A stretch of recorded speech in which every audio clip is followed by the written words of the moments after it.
Olá, amigos, vamos falar de ditadores. O século XX foi o paraíso dos ditadores na Terra e nós podemos pegar como exemplo esses ditadores, alguns deles, para ver como cai um ditador, como se derruba uma pessoa como essa. Vamos começar pelas Filipinas de Ferdinando Marcos. Ferdinando Marcos governou as Filipinas por 21 anos com todo aquele requinte que os ditadores gostam, né? Populismo, muito poder nas mãos, proteção das Forças Armadas, prende adversários e impede a imprensa de divulgar coisas contra o governo. 21 anos. Esse aí nós poderíamos chamar de o ditador fujão. Quando a coisa apertou, Ferdinando Marcos fugiu para o Havaí e deixou os filipinos cuidarem das Filipinas. Algum tempo depois, o mundo descobriu que a esposa dele, Imelda Marcos, tinha a maior coleção de sapatos já registrada na história. Imelda tinha 3.000 pares de sapato. Então, nas Filipinas, o povo derrubou o ditador. Vamos ver o exemplo do Irã. O Irã era governado pelo Shah Reza Pahlavi, até vamos dizer assim, um governante, um ditador ocidental com hábitos parisienses. E ele tinha uma esposa que era Soraya. Soraya não podia ter filhos. E esse casal emocionou o mundo com o drama de Soraya. O tempo passava e Soraya não podia ter filhos. O que aconteceu? O casal teve que ser desfeito. E todas as Sorayas que existem hoje são descendentes daquela Soraya lá da Pérsia, do Irã. E o que aconteceu no Irã? Havia o líder Ayatollah Khomeini. Ele estava exilado em Paris. Um dia Khomeini falou assim: estou voltando para o Irã. Quando ele chegou, ele foi carregado nos braços pelo povo no aeroporto, saiu pelas ruas com ele, e aí o povo fez a revolução no Irã. Vamos falar da Romênia de Ceausescu. Esse caso é impressionante.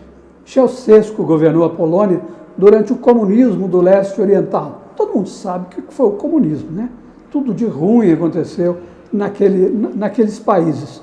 Ceausescu estava em cima de um palco para fazer um daqueles discursos para o povo e deu um problema no microfone. Ele falava, não saía nada, ele falava, não saía nada. Ele ficou irritado, começou a gritar. Um cinegrafista continuou filmando e as pessoas em casa viram o grande líder falando sem voz, falava, gritava e não saía nada. Esse episódio deu força para o povo se concentrou na praça. O fim da história de Ceausescu foi trágico. Ele e a mulher foram mortos em plena rua.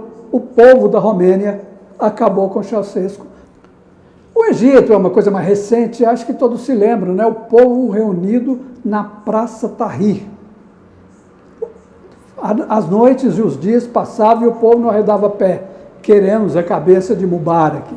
Mubarak era outro, ficou mais de 40 anos, né, no governo do Egito.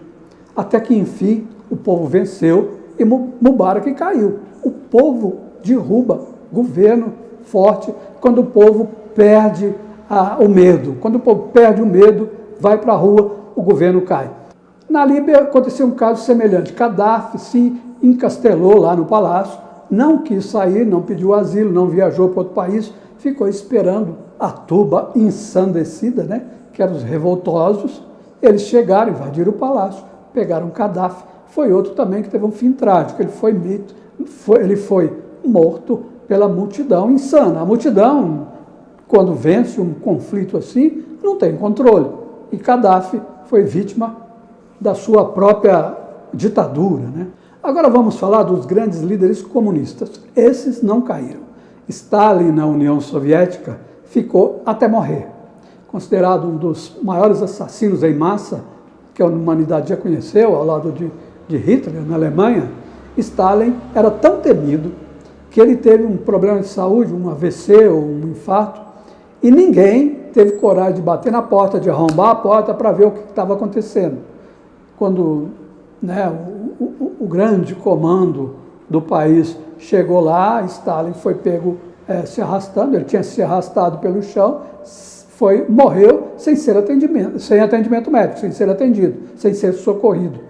Na China, o caso é parecido também, porque Mao Tse Tung governou com mão de ferro. Calcula-se que que Mao tenha assassinado, tenha provocado a morte de 70 milhões de chineses.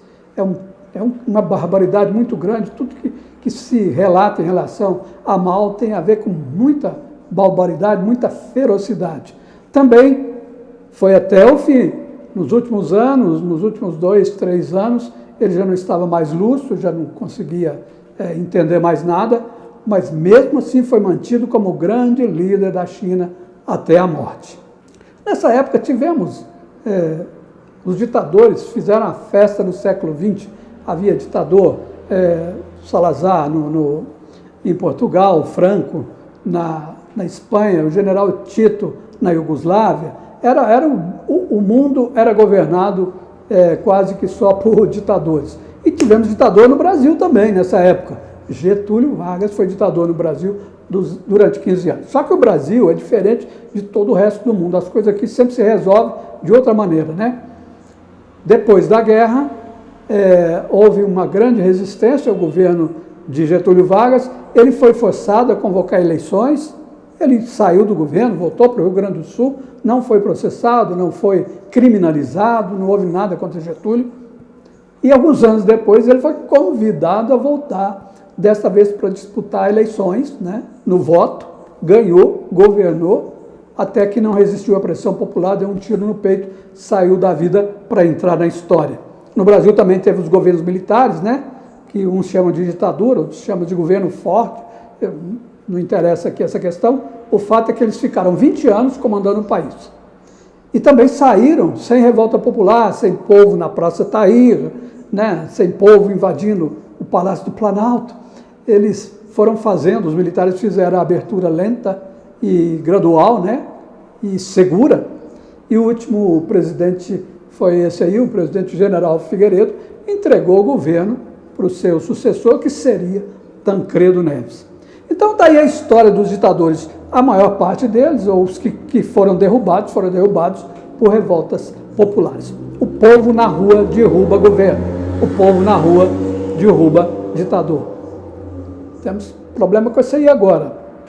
Nosso vizinho, pressão muito grande em cima dele, pressão internacional, principalmente na América do Sul, né? Nas Américas, Estados Unidos também, aqui América do Sul, América Central. Maduro. É o próximo. Também está na lista do que depois nós vamos contar a história. Também deve cair. Um abraço a todos.